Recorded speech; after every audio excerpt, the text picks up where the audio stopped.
"Dad, I need you to come to the hospital right now. It's Sophie. She's in labor and something's wrong with the baby's blood, and they're asking about donors, and I didn't know who else to call." Christine's voice on the phone was shaking in a way I hadn't heard since her mother's funeral 11 years earlier. I stood in my kitchen at 6:40 in the morning, coffee going cold on the counter, and asked the only question that mattered. "What hospital?" She told me. I was in the car before she finished the sentence. What she didn't tell me, because she couldn't yet bring herself to say it out loud, was that Sophie, my granddaughter, 22 years old, a daughter I hadn't known existed until 40 minutes earlier, needed a rare blood type match for a transfusion, and the odds of finding one quickly enough were not good. Mine happened to be a match. I just had to get there before it was too late to matter. My name is Walter Prescott. I'm 66 years old, a retired hematology lab technician, 38 years reading blood panels for a regional hospital system before I retired 4 years ago. I know blood types the way most men know their own phone number. Not because I'm unusually smart, but because I spent nearly 4 decades staring at centrifuge results and cross-match panels until the patterns became a kind of second language. My blood type is AB negative, the rarest of the 8 major types, roughly 1% of the population. I learned that fact the hard way, decades ago, when my own son Michael was born with a complication that required an emergency transfusion, and the hospital struggled for 6 agonizing hours to find compatible blood before locating a donor bank 3 counties over. I never forgot those 6 hours. I became a technician, in part, because of them, because I wanted to be the man in the building who understood exactly how much those hours mattered, and who could move faster than the system sometimes allowed. I didn't know my granddaughter had been born with the same rare type until the morning of her emergency, 22 years after the fact, because I hadn't known Sophie existed at all until that phone call. I should explain, because the explanation is the actual story here, more than the blood. My daughter Christine was 17 when she got pregnant, 23 years ago. Her mother, Diane, and I had divorced 2 years earlier, an ugly split that left Christine splitting her time between 2 households that barely spoke to each other except through lawyers. I found out about the pregnancy from Diane, secondhand, in a brief, clipped phone call. Christine was pregnant, she was choosing to have the baby, and she'd decided, with Diane's full support, apparently, that she didn't want me involved.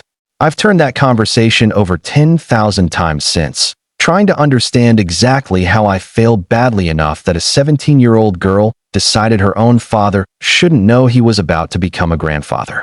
Some of it, I think, was genuinely about Diane and me. The divorce had been bitter, and Christine had absorbed more of that bitterness than either of us wanted to admit. And somewhere in the wreckage she'd decided that keeping the baby fully separate from me was the safest way to protect this new, fragile thing from the wreckage of our marriage. But some of it, if I'm honest with myself in the way I try to be honest about everything else, was also about me. I wasn't an easy father in those years. The divorce had hollowed me out in ways I didn't fully understand until much later, and I know now that I was distant with Christine during exactly the years she needed me least distant. Quiet at dinners, short-tempered over small things, present in body, but absent in the particular way that teenagers notice and never quite forgive. I asked to be involved. I called Christine directly, more than once, in those first months. She wouldn't take my calls. I sent letters, actual letters, the old-fashioned kind, because email felt too easy to delete, and never received a reply. Eventually, a lawyer Diane hired sent me a formal letter suggesting that further contact attempts, given Christine's age and her explicitly stated wishes, could be construed as harassment. I stopped. I want to be honest about something here, because this story only makes sense if I am. I let that lawyer's letter be the reason I stopped trying. Not because I believed it was truly a legal threat, but because it gave me an exit from a fight I didn't have the strength to keep having. Grief and shame make convenient use of any excuse you hand them. I took the excuse. I've regretted it every single year since. In the particular quiet way regret sits in a man's chest when he's had 2 decades to sit with exactly how much he let slip away. I remember the exact evening I decided to stop. I sat in my apartment. I'd moved out of the house Diane and I shared, into a small 1-bedroom near the hospital where I worked, holding that lawyer's letter for the better part of an hour, reading the same paragraph over and over. It used careful, formal language, the kind lawyers use specifically because it sounds more absolute than it legally is. Christine has expressed a clear wish for no further contact at this time. Continued attempts may be viewed unfavorably should this matter require further legal attention. I told myself, that night, that respecting her wishes was the only decent thing a father could do. I believe, even now, that some sliver of that reasoning was genuine. But I also remember, with uncomfortable clarity, the relief that came with it, the particular relief of finally being allowed to stop reaching towards something that kept refusing my hand. I was 39 years old, freshly divorced, drowning in a grief I didn't have language for yet, and the letter gave me permission to stop drowning in two places at once. I took the permission. I've spent every year since knowing exactly what that permission cost. For 22 years, I knew nothing. Christine moved twice, first to her mother's hometown 3 states away, then, I later learned, back to our home state when Sophie was around 9. I didn't know that either. We existed on entirely separate tracks, father and daughter, in the same general region of the country, for over 2 decades, without a single conversation between us. I remarried 8 years ago, a good woman named Patricia, a widow herself, no children of her own, who knew the outline of my history with Christine and never once pushed me to reopen a wound she understood better than most people could. I built a quiet, decent life. I retired. I read. I gardened. I volunteered at the hospital blood donation center twice a month, partly out of habit, partly because something in me had never fully let go of those 6 hours waiting for Michael's transfusion all those years ago, and partly, though I didn't fully admit this to myself until much later, because some part of me was still trying to be useful to a family I'd lost access to. There were smaller moments across those years that I've only understood in hindsight as quiet grief, disguised as ordinary life. I'd catch myself, some Septembers, doing the math on how old Christine's child would be turning, 9, then 12, then 16, with no name, no face, nothing but an age I'd calculated in my head from a due date I'd overheard secondhand before the silence closed in completely. I never mentioned these calculations to anyone, not even Patricia, though I suspect she noticed the particular quiet that settled over me on certain days I never explained. Once, about 10 years ago, I nearly wrote another letter. I got as far as the first line. Christine, I don't know if you'll ever want to hear from me, but I think about you every day, before I folded the paper, put it in a drawer, and never finished it. I told myself the timing was wrong, that reopening things after that many years of silence would only feel like an intrusion rather than a gift. I've since learned that the timing is wrong, is one of grief's favorite disguises, the same one I'd worn the night I let the lawyer's letter become my excuse. The unfinished letter sat in that drawer for years, and I still have it, somewhere, in a box of things I've never quite been able to throw away. The call came on a Tuesday morning in March.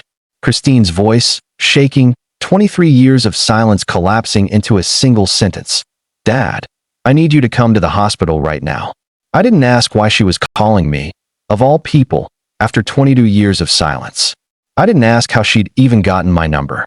I asked what hospital and I drove. The details came out in pieces over the following hours, first from Christine in the waiting room, then later, once things had stabilized, more fully. Sophie, my granddaughter, though I didn't yet fully understand that word applied to me, was in labor with her first child, my great-grandchild, and had developed a severe complication during delivery involving a rare maternal-fetal blood incompatibility. The baby, once delivered, was showing signs of hemolytic disease requiring an emergency transfusion, and the specific blood type needed, AB negative, cross-matched carefully given the delicate circumstances, was proving difficult to source quickly enough through the hospital's standard blood bank inventory. Christine, in the chaos of the delivery room, in the particular desperation that strips away decades of pride and distance in a matter of seconds, had remembered one fact about her estranged father that no lawyer's letter or bitter divorce had ever erased from her memory. I was AB negative. She'd learned it as a child, some offhand mention at a family dinner before the divorce, filed away and forgotten until the moment it became the only fact that mattered. She called me because there was no one else to call who might match. I arrived at the hospital 31 minutes after her call, driving faster than I probably should have. The nurses at the maternity ward, once Christine explained who I was and why I'd come, moved quickly. My blood type confirmed against old hospital records within minutes. A compatibility cross-match run immediately given the urgency. And within the hour, I was in a donation chair myself, watching my own blood move through a line toward a floor above me, toward a baby I hadn't known existed 3 hours earlier. The transfusion worked. The baby, a girl, they named her Eleanor, after Christine's grandmother, my own mother, stabilized within the day. I sat in that hospital for 6 hours that first day, the same 6 hours, almost to the number, that Michael had once needed a transfusion I'd waited helplessly for decades earlier. I understood, sitting there, why I'd spent 38 years becoming exactly the kind of person who could be useful in a moment like that one, even if I hadn't consciously known, all those years, that I was preparing for this particular morning. Christine found me in the hallway outside the NICU, sometime around hour 5, both of us too exhausted for pretense. "I don't know how to start this conversation," she said. "You don't have to start it today," I told her. "Today's about Eleanor. And Sophie." She nodded, grateful, I think, for the postponement, though I could see something working behind her eyes. 22 years of decisions she'd have to eventually account for, now standing directly in front of her in the shape of a father she'd called only because a baby's survival had made distance an unaffordable luxury. Sophie, once she was strong enough to have visitors, met me for the first time in her hospital bed, exhausted, Eleanor sleeping in a bassinet beside her. "Christine told me who you are," she said. "My grandfather. I didn't know I had one. Not one who was around, anyway. I didn't know I had a granddaughter until this morning," I said, as gently as I could manage. "So we're even, in a way. Except you're the one who just gave birth, so I think you get to be more tired about it than I do." She managed a small, exhausted laugh, and something in that laugh, some echo of Christine's laugh at 17, before the divorce, before any of it, hit me harder than I expected. "Thank you," she said, "for the blood. The doctors said Eleanor might not have made it without a compatible donor arriving as fast as you did." I didn't know what to say to that, so I said the only honest thing available. I'm glad I still had something useful to give, after everything. The weeks that followed were slow, careful, the particular kind of rebuilding that doesn't happen through one dramatic conversation, but through dozens of small, uncertain ones. Christine and I sat down properly for the first time about 2 weeks after Eleanor's birth, in a coffee shop near the hospital, both of us understanding that this conversation had been overdue by exactly 22 years. "I need to explain some of it," she said. "Not to excuse it. Just so you understand what 17-year-old me was actually thinking, even though I know now some of it was wrong." "I'd like that," I said. "I've spent 22 years guessing." She told me things I'd never known. That she'd been terrified, at 17, of becoming a story people whispered about. A divorce, a teen pregnancy, a father who'd been distant and short-tempered in the 2 years before the split. That her mother, still raw from the divorce, had made it easy, almost natural, to fold me entirely out of the narrative, framing my absence as protection rather than loss. That somewhere around Sophie's 5th birthday, Christine had actually looked up my old address, sat in her car outside my house for 20 minutes, and driven away without knocking, telling herself it was too late, too complicated, too much to undo. "I thought about you more than you probably think," she said. "I just never found the courage to actually pick up a phone. And the longer I waited, the harder it got to imagine what I'd even say." "I understand that," I told her, and I meant it, because I recognized the shape of that particular paralysis. The way 20 years of unaddressed distance calcifies into something that feels impossible to move, even when some part of you desperately wants to. "Why didn't you keep trying?" she asked. "After the lawyer's letter. I've wondered that for years. If you'd kept trying, even once a year, I think eventually I'd have answered." That question landed harder than almost anything else in that entire conversation, because it forced me to say out loud something I'd only ever admitted to myself in the quiet, private hours of my own regret. "I let the letter be an excuse," I admitted. "Not because I believed you truly wanted nothing to do with me forever. Because I was drowning in my own grief over the divorce, and fighting for a relationship with a daughter who'd made it clear she didn't want to hear from me felt like more pain than I had the strength to keep absorbing.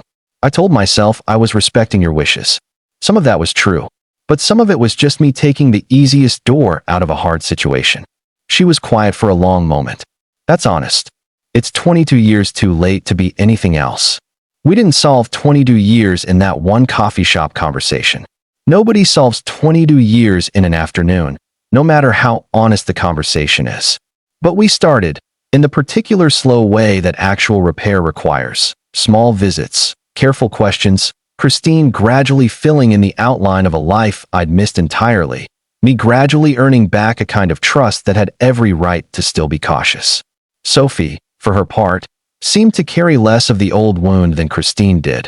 She'd grown up simply not knowing me, rather than actively choosing to exclude me. And something about that difference made her more naturally open to letting me in now that the choice was finally hers to make. She started sending photos of Eleanor. Small updates.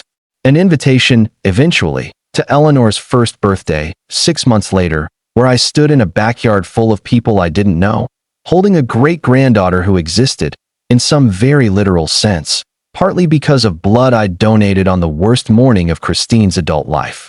Diane and I have spoken exactly twice since Eleanor's birth. Brief, careful conversations, neither of us quite ready to fully account for the roles we each played in 22 years of silence.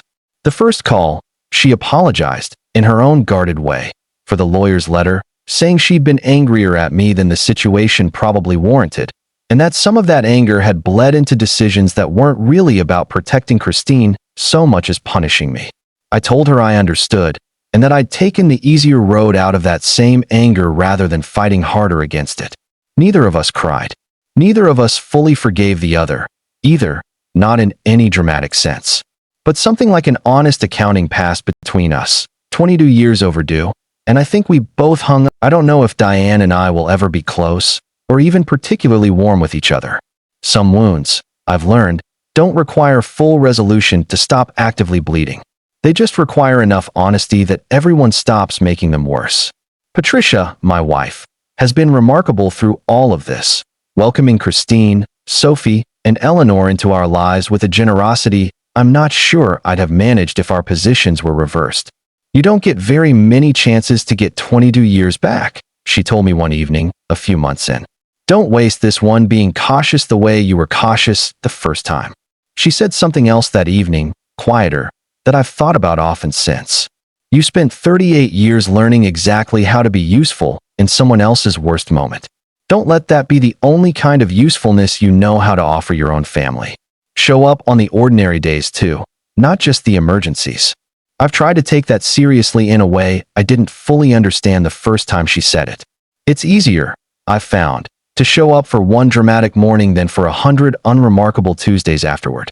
The unremarkable Tuesdays are where the actual relationship gets built, the same way trust always seems to get rebuilt in every version of this kind of story, slowly, in small consistent gestures, long after the crisis that reopened the door has passed. I've tried to take Patricia's advice seriously. I call Christine now. Actually call, rather than waiting for her to call me. I've learned to ask questions rather than waiting to be told things. I've met Sophie's partner, a quiet, steady young man named Marcus who reminds me, in small ways, of the man I might have been at 23 if I'd had a little more patience with myself. Eleanor is 14 months old now. She has Christine's eyes and, according to Patricia, my own stubborn chin. The same chin apparently passed down through 3 generations without anyone in the middle generation knowing the man who owned it. I see her most weekends now.